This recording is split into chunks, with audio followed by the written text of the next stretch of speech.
Lo que importa, un video podcast de Daniel Matamala, es presentado por Enel, energía sustentable para el futuro, y Entel está contigo en todas. Susana sabe todo sobre Shakira.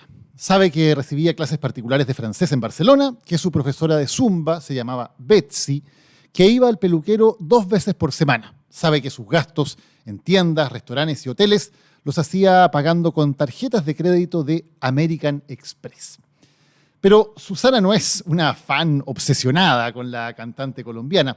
Susana es una inspectora de Hacienda, el equivalente a impuestos internos en España, que tuvo a su cargo la investigación de la autoridad tributaria por evasión de impuestos. Así retrata un reportaje del diario El País el expediente de la investigación sobre la cantante, quien declaraba que vivía en Bahamas, un paraíso fiscal. Pero la Hacienda española estaba convencida de que ella realmente residía en Barcelona y por lo tanto estaba evadiendo millones de dólares que no tributaba al fisco español. Para probarlo, abrieron sus cuentas, investigaron sus gastos y sus viajes y comprobaron que no había pasado un solo día en Bahamas. Esa era una residencia ficticia. Además, desenredaron una compleja red de empresas de papel y de transacciones para ocultar ingresos en otros paraísos fiscales, como las Islas Vírgenes Británicas y Luxemburgo. Este caso, muy mediático por supuesto, se saldó finalmente en noviembre pasado. La contribuyente Isabel Mebarak, más conocida como Shakira, aceptó los hechos, recibió una pena remitida y pagó los 14,5 millones de euros defraudados, además de 7,7 millones en multas, en total más de 22 millones de euros para el fisco español. Otras investigaciones similares también terminaron en condenas remitidas y pago de multas por 4 millones de euros para Lionel Messi y su padre y por 2 millones para nuestro Alexis Sánchez. En todos estos casos, la indagación no fue iniciada por la Fiscalía, sino por investigadores de Hacienda, como Susana. La plata recuperada es muchísima y el mensaje es muy claro. Con la evasión de impuestos, en España no se juega. Esta realidad es común en muchos países de la OCDE, donde los agentes de impuestos tienen dientes, colmillos y muelas, y vaya que muerden. En países como Francia, Reino Unido o Estados Unidos, las administraciones tributarias tienen acceso a la información bancaria para perseguir este tipo de evasiones. En Australia y en Canadá, el secreto bancario no existe. En otros países, como Suiza y Luxemburgo, son famosos por lo contrario, por proteger a toda costa el secreto de su información bancaria, aunque incluso ahí el legendario secreto de los bancos suizos se ha debilitado bastante en los últimos años ante las presiones internacionales. Este es un tema que toma actualidad en Chile, por supuesto, a raíz de la discusión sobre el secreto bancario, en que el gobierno está emplazando a la oposición a apoyar el levantamiento de ese secreto y la oposición responde alertando sobre los peligros de invadir la vida privada y usar políticamente esos datos. Es una discusión que en la esfera pública no ha sido muy sincera ni muy precisa, porque en verdad nadie está proponiendo levantar, así como así, el secreto bancario, sino solo flexibilizar las normas que lo protegen con 2 fines.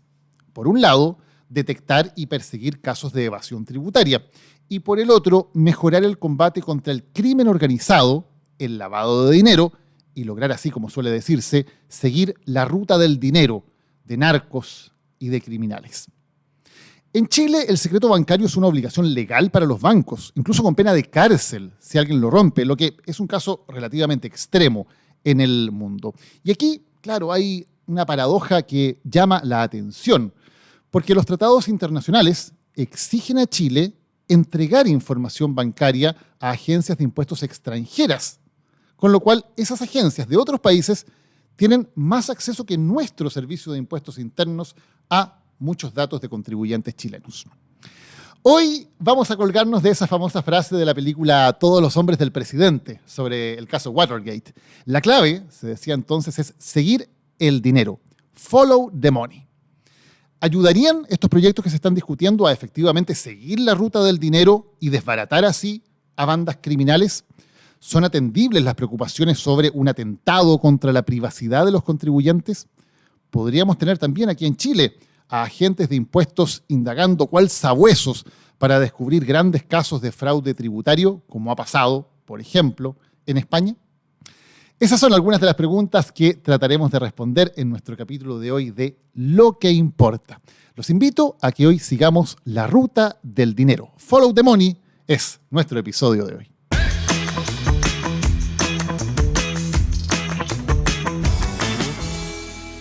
Estamos en Lo que importa junto a Carlos Pavés. Carlos es director de la Unidad de Análisis Financiero. Carlos, muchas gracias por estar hoy con nosotros. Muchas gracias a ti por la invitación. Probablemente para mucha gente esto de la Unidad de Análisis Financiero, UAF, suena un poquito a una entidad que no es muy conocida. ¿Qué es lo que hacen concretamente ustedes y por qué es importante en el tema de la trazabilidad del dinero, por ejemplo, para perseguir a bandas criminales? Nosotros tenemos básicamente dos funciones. Una que está en relación al carácter de unidad de inteligencia financiera y que participa de todo el proceso, lo que es el análisis de la información que recibimos de parte de los sujetos obligados, entre los cuales están los bancos, notarios, inmobiliarios, etcétera, un número importante de entidades que tienen esa obligación. Pero además de ese proceso de inteligencia financiera, hacemos fiscalización del cumplimiento de las disposiciones legales y normativas que emitimos a la luz de lo que establece la Ley 19.913 y hacemos también actividad de difusión y capacitación. Eso es como parte del core de lo que es la unidad de análisis financiero. En el trabajo que ustedes hacen diariamente, intentando trazar entonces lo que ocurre con estas rutas del dinero, ¿el secreto bancario hoy día es un problema en Chile para llevar adelante estas investigaciones? A ver, primero aclarar que efectivamente nosotros tenemos la facultad de solicitar el alzamiento del secreto bancario y eso es naturalmente algo que tienen todas las instituciones, todas las unidades de inteligencia financiera a nivel global. Es parte central de lo que tenemos que tener para poder hacer nuestro trabajo. Cuando uno habla justamente de seguir la ruta del dinero, la mayoría de las operaciones o buena parte de las operaciones pasan por el sistema financiero.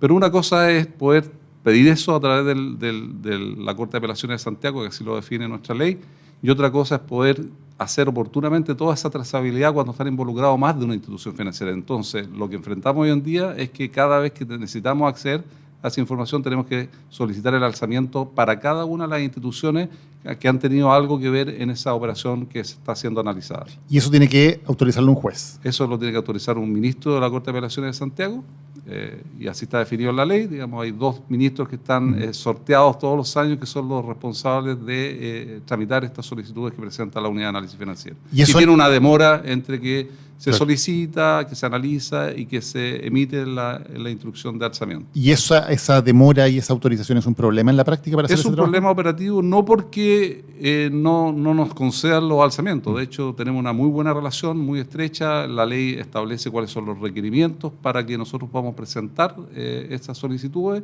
y, por lo tanto, tenemos una tasa de éxito muy importante ahí y tenemos una respuesta también muy pronta de los tribunales. Pero significa, como te mencionaba, que en cada oportunidad tenemos que pedirlo. Y por lo tanto, para completar un análisis, tenemos que hacer eventualmente muchas solicitudes de alzamiento. Y eso efectivamente no resulta efectivo y ni oportuno a la hora de poder llevar adelante un proceso de análisis en tiempo y forma. Y me imagino que cuando estamos hablando de investigación, sobre todo sobre bandas criminales, el tiempo es un insumo fundamental. Absolutamente crítico y además con un gran número de operaciones. O sea, cada análisis que nosotros que iniciamos a partir de un reporte de operaciones sospechosas no involucra una transacción, involucra una multiplicidad de transacciones. Ahora, ha habido algunas críticas y quiero ponerlas un poco en contexto. Por ejemplo, una crítica es decir, y lo hemos escuchado en declaraciones de personajes públicos, es una ingenuidad pensar que el narcotráfico opera con transacciones bancarias. El narco no hace transferencias bancarias, lo han dicho políticos, parlamentarios, gente bastante relevante en el debate. ¿Hacen transferencias bancarias los narcos? ¿Es importante poder analizar cuentas bancarias para perseguirlos? Pero así opera, así operan estas organizaciones. Sin perjuicio de que efectivamente utilizan una multiplicidad de modalidades también para poder materializar sus operaciones y tratar de alejar estos recursos y distanciarlos del origen ilícito que tienen. Al final, para concretar ese proceso, la mayoría de las veces tienen que incorporarse al sistema financiero formal. Y en ese sentido, y particularmente en nuestros países y en esta región, los bancos siguen siendo actores muy relevantes. Es verdad que a medida que ha ido pasando el tiempo con el desarrollo tecnológico, por ejemplo, el uso de plataformas de transacción de activos virtuales, los activos virtuales, las monedas, digamos, el Bitcoin y otros activos virtuales han ido adquiriendo una mayor importancia. Pero igual, yo diría casi todas las operaciones financieras siempre se tiene que recurrir a las instituciones financieras formales. Se tienen que utilizar porque es por ahí donde opera la mayoría de los sectores y las entidades de la economía. utilizan los servicios del sector financiero bancario. De eso se trata, lavar dinero, ¿no? Es De tomar eso dinero sucio y ponerlo en un sistema formal. Absolutamente. Si uno lo quiere simplificar, de eso justamente se trata. Lo que tratan de hacer estas organizaciones criminales, que para eso cometen delitos, es para obtener beneficio económico, es que con esa gran cantidad de recursos que obtienen, ellos tienen que tratar de hacerlo aparecer como que provienen de actividades lícitas. Y eso significa todo un largo proceso desde que reciben los recursos de la actividad criminal propiamente tal, hasta que logran hacerle o darles la apariencia de que provienen de una actividad comercial o económica lícita y autorizada. Entonces es ingenuo, es la palabra que usó, por ejemplo, Bernardo Fontaine, es la palabra que usó la secretaria general del Partido Republicano, Ruth Hurtado. ¿Es ingenuo decir que se persigue al narco mediante transferencias bancarias? Absolutamente no. Yo diría que toda organización criminal y particularmente el crimen organizado utiliza las cuentas, y lo que justamente nosotros estamos encargados de tratar de colaborar es impedir de que se utilicen las instituciones de los distintos sectores de la economía. ¿Te preocupa, Carlos, que haya ese nivel de ignorancia en el debate entre quienes además tienen que aprobar estas normas? Porque finalmente esto depende de un proyecto de ley, depende de una discusión pública, y que no se entiendan conceptos tan básicos como eso. O sea, me preocupa, y por eso es que nosotros hacemos esfuerzos importantes, estamos decididos y comprometidos a tratar de que se dé a conocer qué realmente hacemos y qué es lo que requerimos para hacer nuestro trabajo. Nosotros somos parte de un sistema. Yo mencionaba al inicio de esta entrevista de que somos parte de un sistema nacional que existe en todos los países, porque además esto es un esfuerzo colaborativo no solamente a nivel local, sino a nivel global. Las organizaciones criminales tienen participación y presencia en distintos países, digamos, y en algunos cometen los delitos, en otros lavan los activos o integradamente utilizan las debilidades de cada uno de los países, los sistemas normativos, para poder aprovechar todas las ventanas de oportunidad. Entonces, efectivamente, yo creo que es importante entender cómo este fenómeno se está dando para poder generar un mayor apoyo y mayor claridad también, y generar las confianzas necesarias para que se entienda de que una cosa es que con este tipo de iniciativas, como las que se contemplan en el proyecto de ley que crea el subsistema de inteligencia económica, no se está diciendo que se termina con el secreto de la reserva de las operaciones de las personas, sino que se está generando una mayor flexibilidad para utilizar esta herramienta por parte de quienes estamos llamados a cumplir con estas funciones. Con este proyecto, si se aprobara, vamos a tener, para citar textualmente lo que decía el presidente de la UDI, a un funcionario político indagando en las compras que la gente hizo en el supermercado. Yo creo que hay una confusión, además, en lo que hoy día se está discutiendo. Hoy día hay dos proyectos de ley distintos, ambos con objetivos súper claros y que efectivamente uno podrá evaluar en su mérito. Yo estoy convencido que en ambos tiene mucho sentido, pero me quiero referir al que tiene que ver estrictamente con el sistema antilavado de activos. Y eso está en el proyecto de ley del que crea su sistema de inteligencia económica. En ese sentido es con los mismos resguardos que hoy día la legislación vigente contempla, que son bastante altos.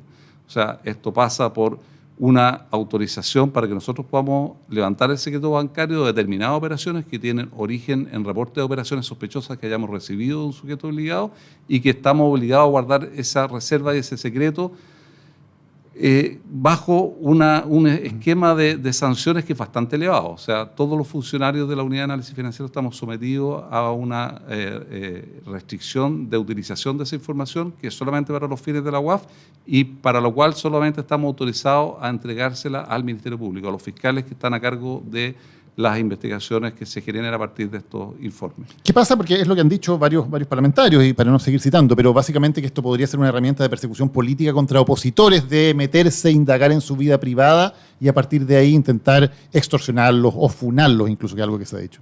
Diría que no hay ninguna posibilidad que eso sea así. Primero porque, como te digo, no podemos solicitar alzamiento de secreto bancario si no está relacionado a un informe que envía un tercero, un sujeto obligado. No es de oficio que la UAF, y en el sistema actual tampoco lo puede hacer así, que pueda solicitar el alzamiento del secreto bancario, sino es que cuando no hemos recibido un informe, un reporte de operaciones sospechosas o inusual de parte de una institución, de un sujeto obligado. Y por otro lado, hay un ordenamiento institucional, un diseño institucional que, como te digo, pasa por el establecimiento de sanciones muy graves, incluso sanciones penales para quien infringe este deber de secreto de reserva, pero también porque somos una institución, que somos un organismo descentralizado, que en el caso del director y de los jefes de las divisiones estamos sometidos al sistema de alta dirección pública. O sea, somos elegidos por el sistema de alta dirección pública, estamos bajo las reglas del sistema de alta dirección pública. O sea, hay una serie de mecanismos de resguardo de la información que yo creo que además uno tiene la tranquilidad de que ha demostrado ser eficiente, que ha funcionado durante los 20 años que está operando la unidad de análisis financiero. Y si un funcionario mal usara esta información, entonces comete un delito. Comete un delito. Perfecto. Efectivamente, no solamente está expuesto a sanciones administrativas, sino que también penales, privativas de libertad.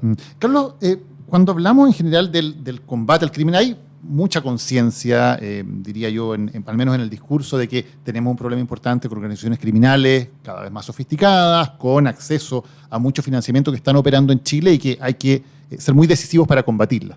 Y sin embargo, acá hay un proyecto que precisamente apunta a eso y recibe tal nivel de resistencia. ¿Cómo te explicas que pasa eso? Bueno, yo creo que son resistencias que por una parte se pueden explicar por algo de lo que hemos estado conversando, que tiene que ver con desconocimiento sobre los alcances del uso de esa información, y uno lo podrá entender porque no todos tienen por qué saber hasta dónde pueden llegar estos datos, esta información que se recibe. Uno esperaría que los parlamentarios que tienen que apoyar esto lo sepan, digamos, ¿no? Y efectivamente también, claro, unos deberá entender que hay resistencias propias de quienes están participando, digamos, que pueden incidir en algunas de estas decisiones, digamos. Pero yo diría que el más importante tiene que ver con el desconocimiento. Sin perjuicio de eso, yo creo que también hay que aclarar, y es parte del esfuerzo que estamos tratando de hacer, de que esto es un proceso que tiene un origen muy, muy claro de lo que ha sido la evaluación de los riesgos que estamos enfrentando, desde el punto de vista de cómo el crimen organizado ha ido tomando posiciones, digamos. Y eso hay varias medidas que se han estado adoptando, no solamente a nivel local, pero a nivel de nuestro país, por ejemplo, desde el año 2022 con la aprobación de la primera política nacional contra el crimen organizado, con la aprobación de la Estrategia Nacional de Integridad, que está preocupada de todos los temas que tienen que ver con el fenómeno de la corrupción, y en el caso nuestro del Sistema Nacional con la actualización de la Estrategia Nacional Antilavado y el plan de acción que hemos definido para este periodo 2023 hasta el 2027. Y con lo que nos indica además, por otro lado, la evidencia internacional. O sea, este es un tema clave. Si acá tampoco estamos inventando cosas que son creación propia de nuestro país. Son las herramientas que han demostrado, en base a la experiencia internacional, a las mejores prácticas, los estándares internacionales, que son las que efectivamente te permiten ir avanzando en este combate contra el crimen organizado. Y esta flexibilización del secreto bancario, porque no es que se elimine el secreto bancario, le hemos explicado que es una forma de flexibilizarlo y hacer más ágil la persecución, ¿es fundamental, es indispensable para poder combatir eficazmente el crimen organizado? Absolutamente. En todo tipo de investigación o persecución de criminalidad en el ámbito financiero económico, el tema del acceso a los movimientos de cuenta es una materia clave. Yo siempre digo, y hago la invitación, si uno mira cuáles son los países más exitosos en esta materia y los sistemas de regulación más exitosos, todos pasan por contar con esta posibilidad de levantar o alzar el secreto bancario. No hay ningún país que haya tenido relativo éxito en estas tareas que no tenga esta facultad. De hecho, si uno mira la historia de los últimos 25 años, como país hemos sido de los últimos países en ir adaptando esta reforma. Y en varios ámbitos, en el ámbito de mercado de capital, en el ámbito de mercado financiero, países que tradicionalmente eran reconocidos como protectores del secreto bancario, hace mucho tiempo que abandonaron estos temas, que por decirte Suiza, por mencionarte algunos. Ya, porque Suiza a uno se le viene el tiro a la mente que los bancos suizos son inexpugnables. Y muchas ¿no? veces, y en esta discusión que se ha dado en el último tiempo, muchos ponen como ejemplo a algunos países y economías desarrolladas que dicen, mira, esto no, al revés. A propósito, por ejemplo, de la misma presentación de este proyecto de ley de inteligencia económica, la Biblioteca del Congreso Nacional el año pasado, en mayo, publicó un informe comparativo entre los sistemas legales de varios países, donde este fenómeno es importante, y de algunos países desarrollados. Hay uno particularmente que compara la situación de Colombia, México y Estados Unidos con la de Chile, y en todos ellos tú te vas a dar cuenta de que el alzamiento del secreto bancario es una herramienta que está a disposición de los supervisores, porque es absolutamente imprescindible. Y esto tiene que ver con un crimen organizado que es más sofisticado, que se mueve además en términos más globales y por lo tanto para seguirle la pista también es importante flexibilizar este secreto, pero además me imagino que la cooperación internacional, porque estos son crímenes que generalmente son transnacionales. Absolutamente. Y la cooperación internacional, que también es clave en este combate, requiere o exige que en este proceso, en esta permanente compartición de información entre todos los participantes en estos sistemas, exista la posibilidad de poder compartir información de un país al otro. O sea, yo, incluso desde el punto de vista de la efectividad, para que nosotros podamos pedir colaboración de otros países, pasa porque nosotros también tengamos la capacidad de entregar información. Las operaciones de lavado en general, en crimen organizado particularmente, contemplan una operación transnacional. Por lo tanto, de nuevo, ahí cuando yo recibo una información sobre una eventual operación sospechosa, generalmente involucra más de un país. Y para ello, entonces, requiero pedir colaboración de otros países y tengo también que estar en capacidad de poder entregar esa información cuando me la solicitan. Carlos, y hay otro punto que es preocupante, porque también al haber crimen transnacional, el crimen también se va moviendo hacia los países donde tenga más facilidades para realizar algunas cosas. Si tenemos un país donde es más difícil perseguir la ruta del dinero, eso también funciona como un incentivo para decir, bueno, ese es un país entonces desde el cual es más fácil, comillas, hacer estas operaciones. Eso también yo creo que es un punto que hay que relevarlo, porque yo me acuerdo en mi época de regulador financiero, cuando empezamos a hablar, por ejemplo, de los temas de prevención y combate al lavado de activos, hubo también mucha resistencia, porque toda regulación trae aparejado costo, trae aparejado esfuerzos adicionales de cara a los supervisados. Y recuerdo que mucha gente nos reclamaba desde el mercado y en algún minuto nos empezaron a la vuelta de pocos años a plantear el problema en el sentido contrario. Nos decían, Superintendencia sabe que estamos teniendo problemas con nuestros socios comerciales en otros países porque Chile tiene debilidad en los sistemas de prevención y combate. Y se nos están cerrando puertas desde el punto de vista de inversionistas o socios comerciales porque no estamos cumpliendo con estos estándares. Entonces yo creo que ahí también hay que llamar la atención sobre ese aspecto. Esto no es solamente un tema de cumplimiento o no cumplimiento de regulaciones, sino que es un tema de ordenamiento, de transparencia y de poder generar las condiciones para poder seguir siendo considerado un país, digamos, confiable desde el punto de vista de las relaciones económicas internacionales. Carlos, otro asunto que es preocupante y que ocurre en todos los países donde hay narcotráfico, donde hay crimen organizado, estas organizaciones tratan de infiltrar a la política, a los militares, a las policías, a cualquier elemento de poder, pero fundamentalmente a los políticos. ¿Tenemos antecedentes de si eso está ocurriendo en Chile y cómo podemos perseguir también de manera más clara y más proactiva esas eventuales conexiones entre organizaciones criminales que van a tratar de corromper a las instituciones del Estado? Yo creo que para responder esa pregunta, a mí me gusta referirme al dato duro, digamos. Y si uno revisa los informes que nosotros preparamos permanentemente, informes estadísticos, informes de tipología, señales de alerta del fenómeno lavado activo, te vas a dar cuenta que esto ha ido cambiando en los últimos 15 años, donde ha habido una marcada presencia y relevancia del fenómeno del narcotráfico hacia la irrupción de otro tipo de criminalidad que ha tomado importancia desde el punto de vista del lavado activo. Y es fácil de entender porque es así. El fenómeno particular de la corrupción es un fenómeno que está adoptando una gran importancia. Hoy día, si uno mira las sentencias por lavado activo que han dictado los tribunales chilenos, un porcentaje importante de esas sentencias tiene que ver con casos de corrupción, de lavado relacionado a corrupción. Y eso no nos debería llamar a sorpresa, porque efectivamente, entre otras características que tiene el crimen organizado, es que va generando mayores redes a partir de la medida que va permeando las distintas instituciones, a todos a quienes están en capacidad de adoptar decisiones.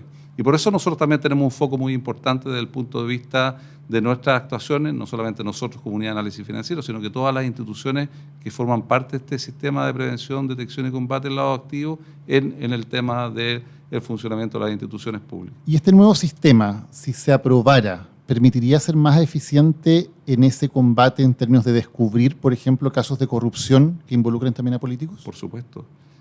Nosotros, y yo creo que también tenemos que hacer un esfuerzo adicional en tratar de poner sobre la mesa que dentro de este proyecto, por ejemplo, de ley que crea este subsistema de inteligencia económica, no solamente se está planteando la posibilidad de flexibilizar el acceso al alzamiento del secreto bancario, sino que también hay una serie de otras medidas que apuntan en la misma dirección. Una de las cuales, por ejemplo, tiene que ver con facilitar el trabajo colaborativo que ya desarrollamos con la Contraloría General de la República para poder intercambiar información relevante para combatir el fenómeno de la corrupción también. Por ejemplo, relacionado con este tema y con el tema del alzamiento del secreto bancario y los resguardos que debemos adoptar, con aumentar el estándar de exigencia de cara a los funcionarios. O sea, estamos en cierta medida incorporando medidas de contrainteligencia que se denominan conceptualmente para los mismos funcionarios, para nosotros que trabajamos en la unidad de análisis financiero en términos de poder facultar al servicio para que podamos, por ejemplo, que se revisen nuestros estados de endeudamiento, las relaciones familiares, las relaciones societarias que tenemos, o sea, dotar al sistema de todas las herramientas posibles para poder acceder a más información y poder compartir esa información y poder aprovecharla entre todas las instituciones que participan. Y, por ejemplo, cuando hablamos de corrupción en términos de narcos, organizaciones criminales que tratan de tener control territorial, el primer elemento del Estado, que evidentemente es corrompible porque es el que está más cercano, son los municipios. ¿Las municipalidades hoy día están reportando actividades sospechosas a la UAF?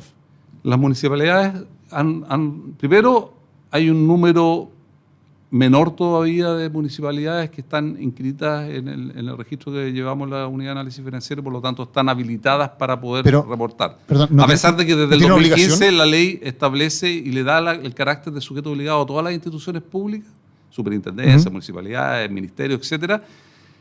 Hay un tema que también estamos abordando con esta ley para fortalecer el sistema, que tiene que ver con que, a pesar de que les dio ese carácter, existe la voluntariedad de registrarse todavía. O sea, nosotros no tenemos las facultades como poder obligar a que las instituciones públicas se registren y, por lo tanto, estén en capacidad de poder reportar. O sea, hoy día tenemos casi 80 municipalidades que están registradas de las 345 municipalidades que existen en el país. Es un tema que hemos estado levantando porque entendemos, de nuevo, que este no es un tema solamente de cumplimiento, es un tema de fortalecimiento de los sistemas de cumplimiento y de prevención que tienen que tener los municipios, atendido el rol que tú mencionas tan relevante que tienen en el actuar del día a día. O sea, aunque están obligadas legalmente a reportar, la mayoría de las municipalidades ni siquiera han hecho la inscripción, el registro que permite hacer esos reportes. Así es. Y no solamente las municipalidades, en general las instituciones públicas, para que estén en condiciones de reportar, primero se tienen que registrar en la UAF. Y la ley no estableció ese segundo paso. Es algo que también se estaría incorporando en los proyectos de ley que se están tramitando hoy en día, en parte en el proyecto de ley de inteligencia económica, y también es parte de la reforma que se está haciendo en el proyecto de ley sobre integridad municipal. Es bien desolador escuchar eso, porque con todo lo que se habla, sobre todo en términos políticos, de la relevancia del combate al crimen organizado, de la relevancia del combate a la corrupción asociada al crimen y al narcotráfico, parece que a la hora de llevar esas palabras a la acción, sea en el Congreso, sea en cosas como esto que estamos viendo de los municipios, pasa bastante menos.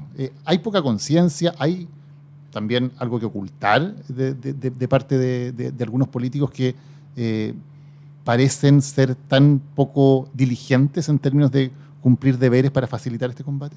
No, yo creo que aquí estas brechas tienen que ver con cómo uno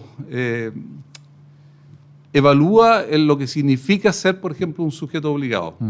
En cualquier sistema de detección y combate al lavado activo, el actor clave no somos las unidades de inteligencia, no somos las otras instituciones públicas, son básicamente los sujetos obligados.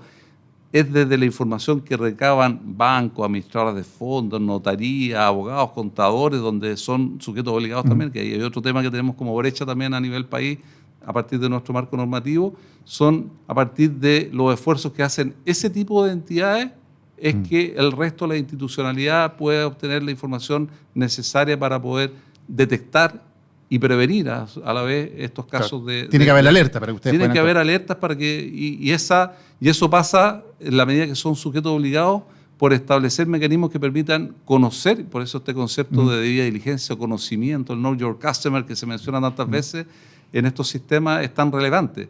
Porque el que mejor conoce a ese cliente, a ese tercero con el que yo me relaciono como sujeto obligado, es ese sujeto obligado. Y a partir de eso es que él puede identificar, por lo tanto, cuándo está en presencia de algo que no es normal, que no es habitual, que escapa del patrón de conducta de ese cliente. ¿Y eso los contadores también deberían hacerlo? ¿Por qué dice que hay un problema ahí? Hoy día, de acuerdo a los estándares internacionales y a la evaluación que recibe nuestro país permanentemente como integrante de este sistema global, la última evaluación fue el año 2021, uno de los puntos pendientes que tenemos a nivel internacional tiene que ver con que no tenemos considerados dentro de nuestra legislación como sujetos obligados ni a los abogados ni a los contadores. Y que deberían son estar. actores relevantes, efectivamente. O sea, si uno piensa en crimen organizado y en el nivel de complejidad que tienen ese tipo de organizaciones, evidentemente requieren ayuda profesional. Y en ese sentido tienen que recurrir a lo que se denominan prestadores de servicios societarios profesionales, entre ellos los abogados, los contadores, y por lo tanto tiene todo el sentido que ese tipo de profesionales para ese tipo de servicios tengan la obligación también de reportar operaciones sospechosas. ¿Y qué pasa con el secreto profesional, por ejemplo, de un abogado? Esa es una discusión que se ha dado y efectivamente nosotros la hemos, cada vez que hemos relevado este tema, ha salido a la luz pública, el tema está totalmente cubierto porque el carácter de sujeto obligado no lo obliga a violar su secreto profesional. No opera para fines de defensa de sus clientes, opera para fines de la prestación de servicios societarios. O sea, cuando yo asesoro, alguien me contrata para que lo asesore en la constitución de sociedades, por ejemplo, en la constitución de un grupo de entidades, es ahí donde yo tengo que hacer el análisis y el cuestionamiento de decir, a ver, ¿esto es realmente una operación, un negocio lícito o puede tener visos de algo ilícito y por lo tanto debería reportarlo? Y para que eso se pueda hacer, primero tienen que estar considerados como sujetos obligados y tienen que operar en ese sentido también. Carlos, escuchándote a ti, que estás día a día, digamos, dando esta pelea en la práctica y escuchando la distancia que hay entre esto y el debate público que estamos teniendo, me da la impresión de que estamos muy atrás todavía. O sea, que todavía estamos pensando que el narcotráfico es una cosa de la venta de papelillos en la calle con unos billetes que se pasan para allá o para acá en efectivo y que no estamos tomándole realmente la relevancia a cómo se combate estas organizaciones de verdad, no tomando detenido al microtraficante en la esquina, digamos, sino desarmándolas. ¿Nos falta como país entender el peligro al que estamos expuestos con el crecimiento del narcotráfico y del crimen transnacional? Yo diría que nos falta entender la importancia del trabajo colaborativo entre instituciones que tengan todas las herramientas necesarias para poder hacer su trabajo bien. Y por eso es tan importante estos proyectos que hemos mencionado, que hemos estado describiendo en esta conversación, porque no solamente hay que contar con información en términos oportunos, sino que también hay que tener la capacidad de poder compartirla. Uno de los principales problemas que probablemente tengan los países es cuando están obligados a duplicar esfuerzos o se pierden recursos muy importantes, profesionales, financieros y de tiempo, por la necesidad de tener que cada uno acceder a determinada información. Es parte de lo que tenemos que hacer. Pero yo diría que desde el punto de vista de las políticas públicas, por lo que te mencionaba hace un rato, hay bastante claridad en el diagnóstico. Por eso mencionaba el tema de la política contra el crimen organizado, la primera política contra el crimen organizado de diciembre del 2022, la Estrategia Nacional de Integridad, donde están identificados como ejes clave de las acciones que hay que acometer para ser más eficientes en el combate de estos fenómenos criminales, el tema de perseguir o afectar la economía de las organizaciones criminales. Esto de seguir la ruta del dinero, efectivamente hay que hacer la carne ahora. Yo creo que el diagnóstico está, la experiencia internacional demuestra que es un mecanismo muy útil para hacerlo, por eso ha ido adquiriendo cada vez más importancia. No te olvides que esto surgió como una iniciativa para ser más eficiente en el combate al narcotráfico. El tema del lavado de activos surge así. El Grupo de Acción Financiera Internacional y todas las recomendaciones a nivel internacional surgen para ser más eficientes en el combate de dos fenómenos, del narcotráfico y del terrorismo. Pero has demostrado ser tan útil que han ido adquiriendo se han ido incorporando otro tipo de criminalidades. Qué sé yo, la trata de personas, la trata de inmigrantes, los fraudes en general, delito económico. Y hoy, obviamente, lo que aglutina a todos ellos, que hoy en día es el crimen organizado. El crimen organizado tiene esas características, como tú mencionabas hace un rato. Aprovecha todas las ventanas de oportunidad. Y hoy día uno ve relacionado a narcotráfico, temas de actividades extorsivas, secuestros extorsivos, temas de fraude en línea, fraude económico en el ámbito de utilización de productos bancarios, tarjetas de débito, de crédito, etcétera. Está todo relacionado con el crimen organizado. Y el desafío es cerrar esa ventana de oportunidad. Es. Entonces, Carlos Pávez, director de la Unidad de Análisis Financiero, muchas gracias por habernos acompañado hoy para hablar de un tema que importa. Gracias a ti.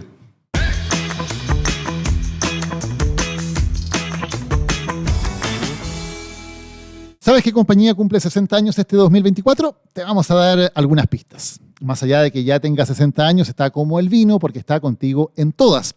Es la única empresa de telecomunicaciones 100% chilena y te da confianza hace 6 décadas. Es la que trajo el 3G, 4G y 5G.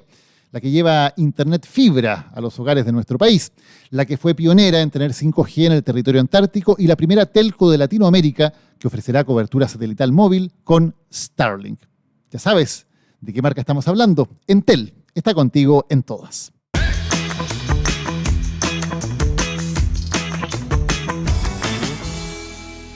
Estamos ahora junto con María Jaraquemada. María es abogada y fue presidenta de la Comisión de Probidad. María, bienvenida para hablar hoy de un tema que importa. Muchas gracias por la invitación. Esta discusión pública se va para cualquier lado y se termina hablando de cosas como las cuentas del supermercado, en fin, de todo un poco. Pero queremos centrarnos en los dos temas, porque aquí son dos proyectos de ley de los que estamos conversando. Uno que lo hablábamos en la unidad de análisis financiero recién, que tiene que ver con la inteligencia financiera. Sí. Pero hay otro proyecto que tiene que ver con el tema de impuestos internos en cuanto al secreto bancario. ¿Qué es lo que concretamente dice ese proyecto? A ver, lo que pasa es que hoy en día el sistema que nosotros tenemos para que el Servicio de Impuestos Internos pueda acceder a información bancaria en el ejercicio de las fiscalizaciones que hace, es que él le pide a la persona, te pide a ti, Daniel, quiero acceder a esta información bancaria porque esto es una fiscalización y tú puedes acceder o tú le puedes decir que no. Si tú le dices que no, el Servicio de Impuestos Internos se tiene que ir a un tribunal tributario aduanero, donde también te van a preguntar de tu opinión, va a tener que exponer los antecedentes y ahí se va a determinar si accede o no accede. Hoy se está cambiando levemente la forma en que se hace. Es decir, de nuevo te van a preguntar y si tú dices que no, tú tienes que ir al tribunal a oponerte. Y nuevamente va a ser un juez o una jueza la que va a determinar si es que el servicio puede acceder o no a tu información. En algunos casos muy particulares de ciertas fiscalizaciones o investigaciones por posibles delitos tributarios, no te preguntan a ti, el servicio va directo ante el juez o la jueza y ellos determinan si es que puede acceder o no. Siempre está involucrado el tribunal tributario aduanero cuando hay una oposición del contribuyente o en estos casos especiales. No es como lo que se estaba discutiendo respecto de la unidad de análisis financiero, donde va a acceder de manera directa sin pasar ante un tribunal en casos calificados. Aquí, en caso de oposición del contribuyente, va a haber un tribunal y en casos calificados va a haber un tribunal que va a determinar si se accede o no. O sea, en el caso de el combate a la evasión tributaria, que es lo que estamos hablando en esta segunda parte, siempre va a haber un tribunal que tiene que dar la autorización. Cuando hay final. oposición del contribuyente, sí. Claro, siempre va a haber un tribunal. Yo diga no tengo problema, digamos. Pero Exacto. si yo tengo algo que no quiero que Impuestos Internos vea, el tribunal va a decidir. Exacto. Sigue siendo bastante tímido el proyecto, ¿no? Sigue siendo, o sea, yo creo que lo que quiere es balancear un poco la protección de la privacidad de las personas y la capacidad de las personas de sentirse garantizadas ante un tribunal, por ejemplo, ante un servicio que muchas veces se señala que puede ser como omnipresente, omnipotente, y también agilizar los procedimientos, porque muchas veces el Servicio de Impuestos Internos lo que ha dicho es, mira, yo no voy a los tribunales porque al final se demoran casi 2 años en estos procedimientos.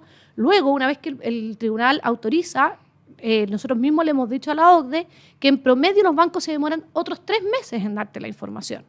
Y estamos ya cerca del plazo de prescripción, que son 3 años, entonces finalmente se considera que es inoficioso. Los delitos tributarios prescriben a los 3 años, ya no pueden perseguirse. Entonces ya no tiene mucho sentido y por eso generalmente se accede a través de las querellas, cuando ya está involucrado el Ministerio Público, otras formas de acceder, pero finalmente no está siendo muy útil. Entonces el proyecto lo que hace son 2 cosas. Uno, cambiar la forma, pero también darles plazos más perentorios a los tribunales para pronunciarse sobre esto, para que así sea todo más ágil y realmente sea útil y se logre en el fondo fiscalizar de manera adecuada.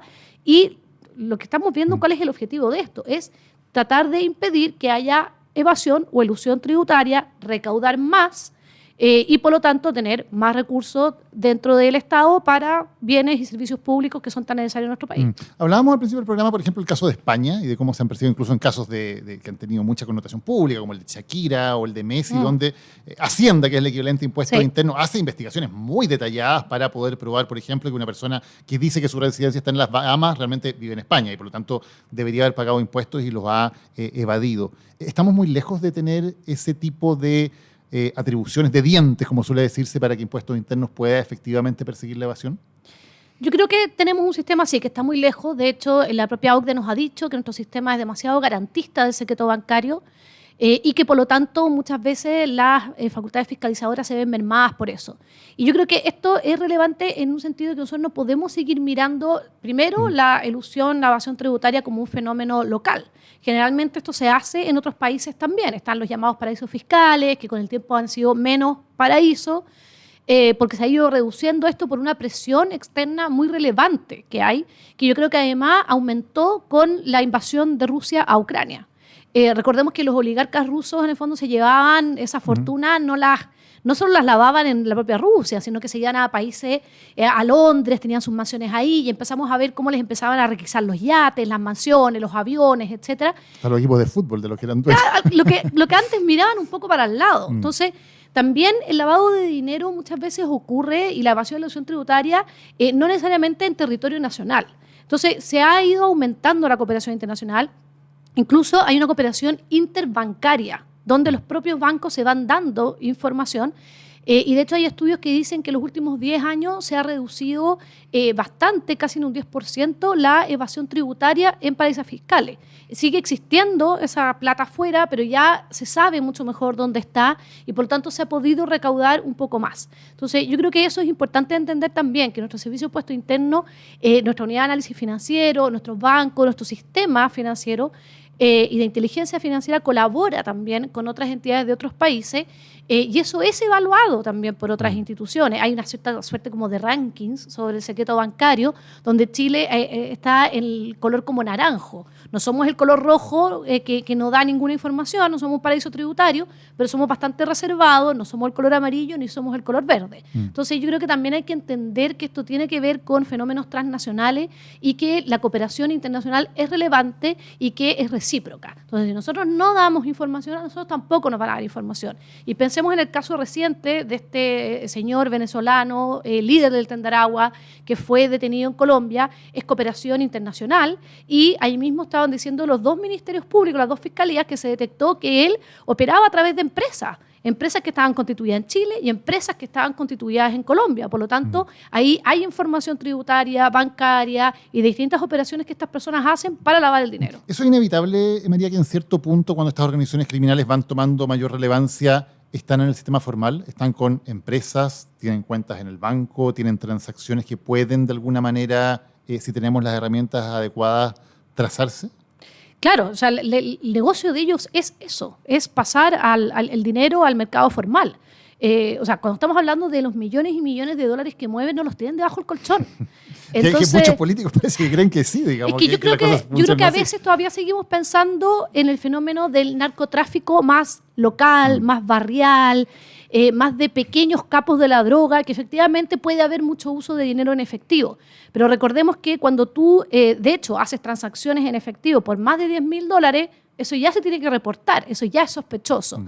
Y también cuando estamos hablando de esta cantidad de dinero que además se traspasa por la frontera, efectivamente se utilizan las casas de cambio, los inmuebles, distintos negocios, las cuentas bancarias, las casas de apuestas, etcétera. O sea, hay distintos tipos de mercado, los autos, los bienes suntuosos, que se empiezan a utilizar para lavar el dinero y por eso cada día se van como incluyendo más entidades que tienen que reportar de operaciones sospechosas. Y ojo que esto también tiene que ver con el narcotráfico y el financiamiento de la política, tiene que ver con la corrupción misma, con, en el fondo, cuando hay malversación de caudales públicos.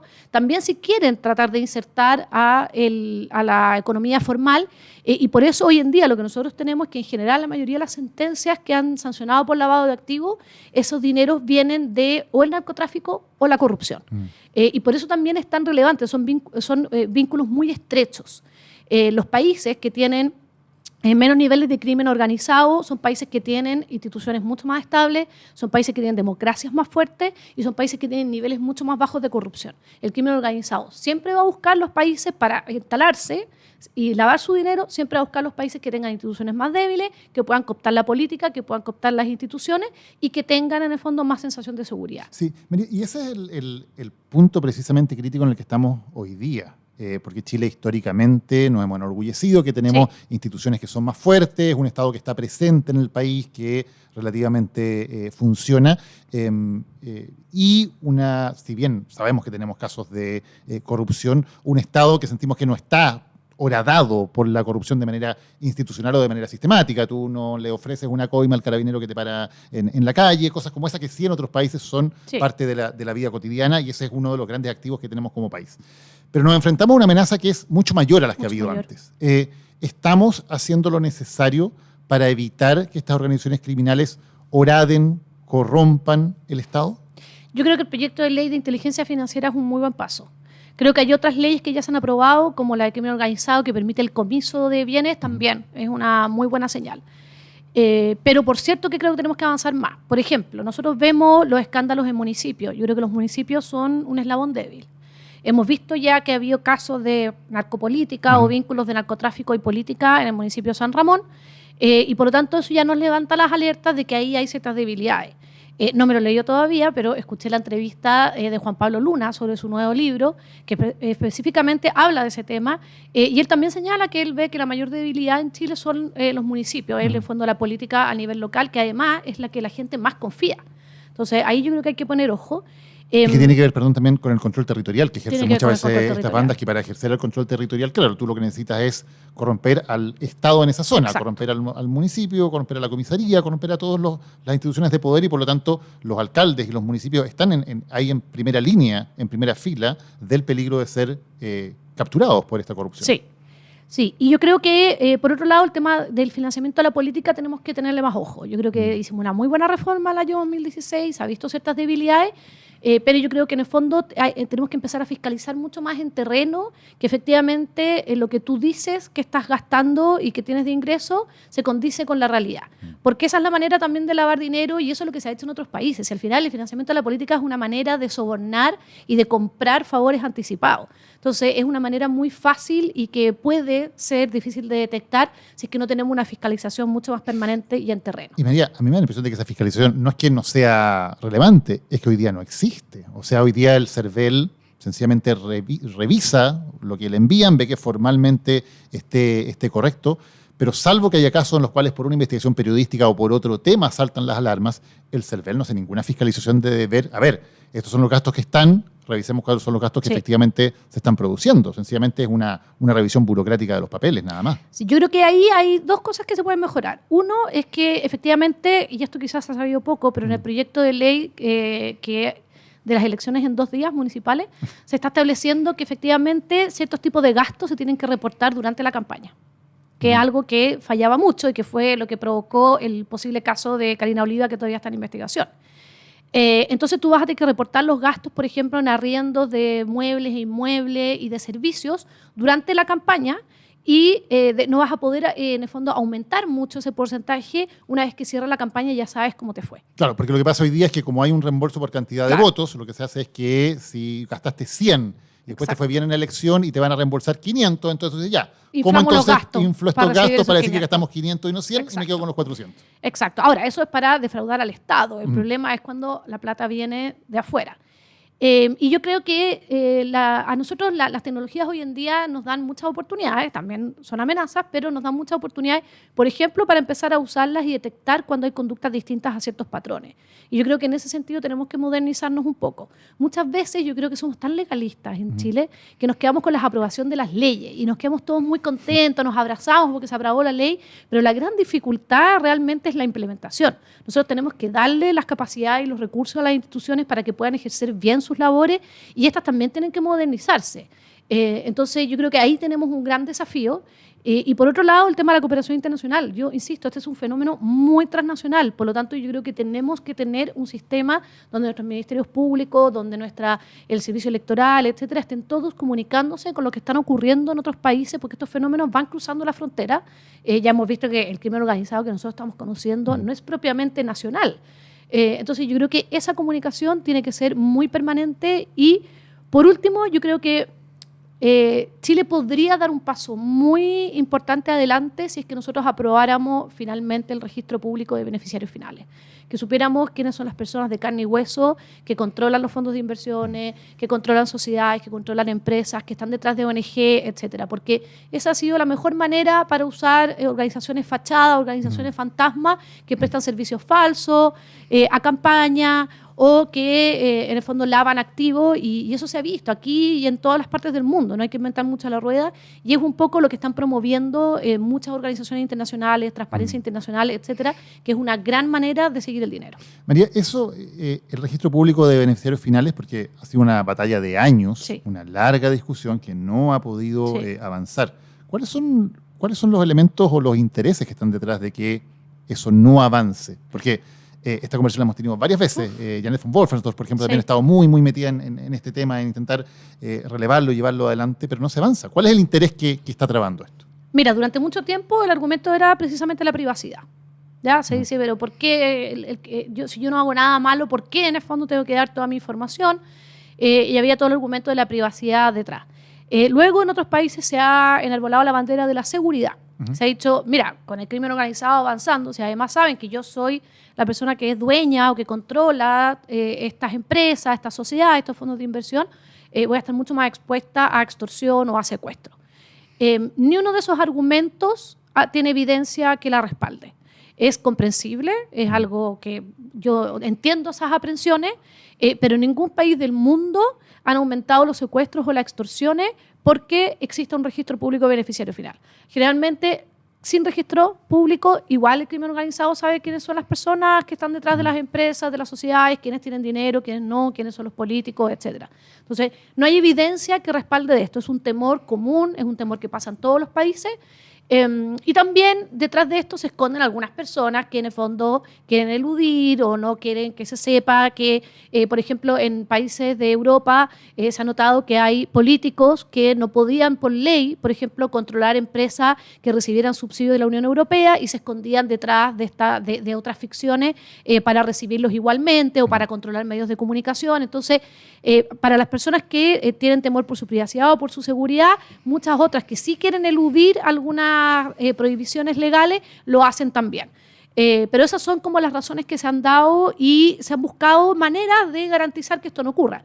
Primero, que sean las entidades públicas las que tengan acceso a toda la información y que el público en general o los medios de comunicación tengamos solo parte de la información. O sea, no tengamos tu dirección personal, pero sí sepamos que eres tú, Daniel Matamala, con tu fecha de nacimiento y con tu RUT, y no otra persona que también se llama Daniel Matamala, el que es dueño o controla ciertas organizaciones. Y por otro lado, el tema de la seguridad, como te digo, el crimen organizado, etcétera, tiene más información independiente si hay un registro público o no. Es el mismo temor que se enarbolaba y se enarbola en muchos países para que la información de las declaraciones de interés y patrimonio no sean públicas. En Chile, en su minuto, también se argumentó eso, pero se reserva cierta información que solo accede Contraloría o los fiscalizadores y no ha pasado nada. Fue el mismo argumento el año 2009 cuando iba a entrar en vigencia la ley de transparencia y se iba a saber las remuneraciones de todo el Estado.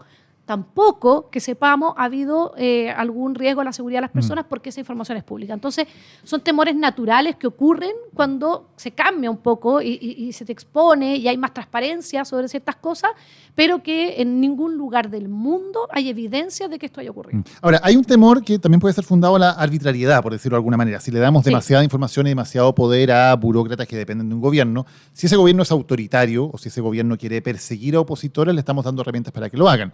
Por ejemplo, lo que ocurrió en algún momento en Guatemala, o lo que ocurrió en El Salvador, donde se ha perseguido, por ejemplo, a dueños de medios de prensa porque son opositores o porque han revelado ciertas cosas, y se usa, por ejemplo, a la administración tributaria para perseguirlos y para realizar persecuciones que tienen fines políticos. ¿Cómo evitamos que pase eso?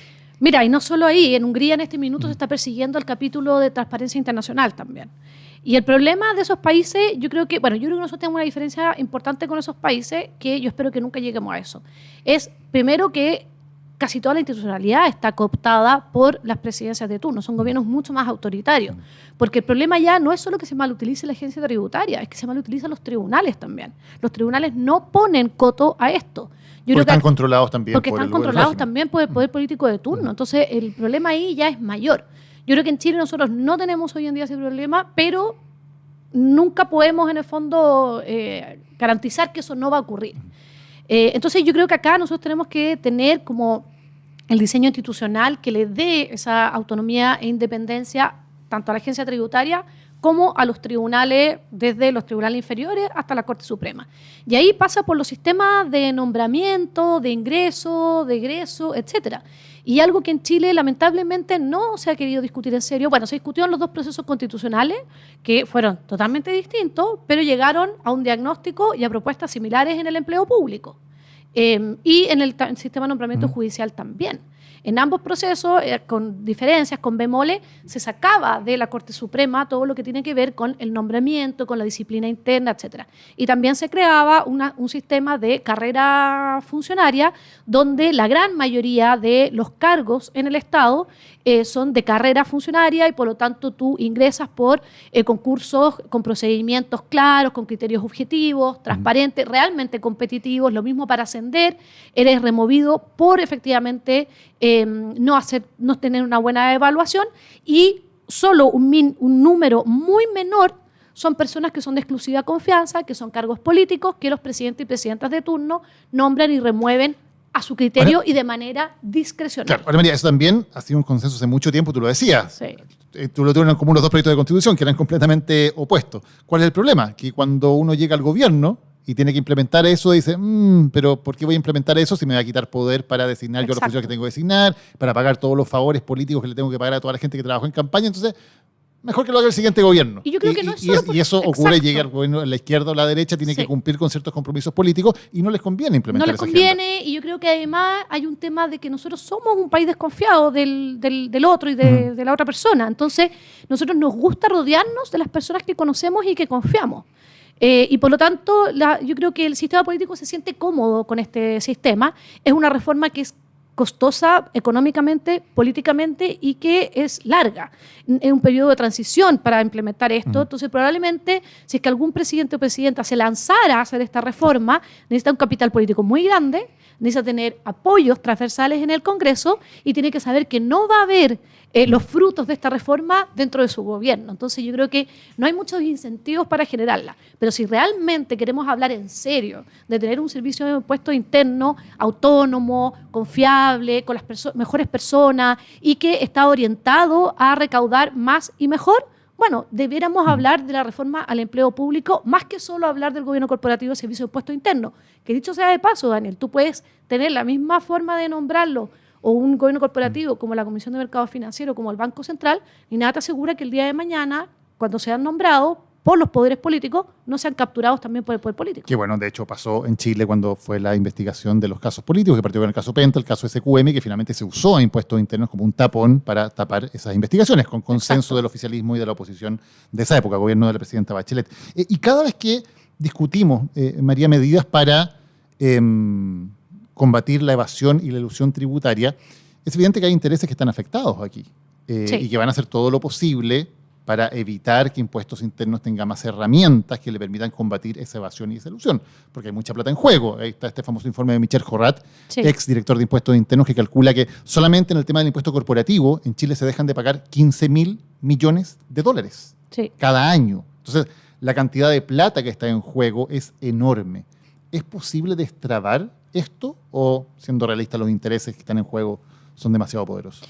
Yo creo que es posible destrabarlo buscando maneras de dar garantías de que efectivamente no va a ser el leviatán en contra del indefenso o indefensa contribuyente.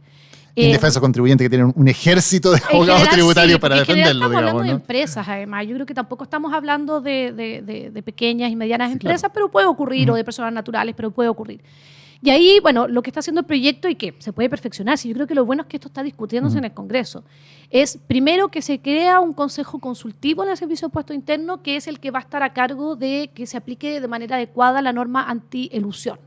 Ya, porque muchas veces se dice, bueno, es que a veces puede ser medio subjetivo, qué es una planificación tributaria agresiva, qué es lo que sí está permitido y lo que no, como cuál es el campo donde puedo jugar, etcétera. Y por otro lado, existe la figura hoy en día del defensor del contribuyente, pero la idea es potenciarlo más, que tenga más recursos, más capacidades, que sea más conocido, etcétera. Entonces yo creo que hay maneras que podemos ir buscando de que efectivamente equilibremos un poco, nivelemos un poco la cancha y hay un poco más de igualdad de condiciones para enfrentarte al servicio de impuestos internos, que yo creo que igual es un servicio que se ha destacado, que se tiene confianza. O sea, en general en Chile nadie duda de aceptar la declaración de impuestos que te hacen, primero porque es un tema complejo, pero porque además en general nos hace sentido. Y es un servicio que se modernizó mucho y fue como pionero en Chile y en la región, precisamente cuando estuvo liderándolo Javier Echeverry. Entonces, yo creo que hay maneras de buscar. Yo creo, Daniel, que no es bueno llevar estas discusiones a lo blanco y lo negro. O sea, no todos los que temen por su privacidad significa que están del lado del narcotráfico, ni todos los que quieren que haya mayor acceso y mayor flexibilidad para las investigaciones quieren un totalitarismo. Yo creo que acá hay muchísimas tonalidades de grises y yo creo que efectivamente se puede llegar a ese lugar donde ambas partes que tienen intereses y temores legítimos encuentren el punto medio donde se les dé las garantías de que el Servicio de Impuesto Interno va a hacer bien su pega, que efectivamente recaudemos más y mejor. Sí, yo creo que eso es muy necesario en nuestro país y que además tengamos garantizada nuestra privacidad. María Jara Quemada, muchas gracias por habernos acompañado hoy para hablar de un tema que importa. Muchas gracias por la invitación.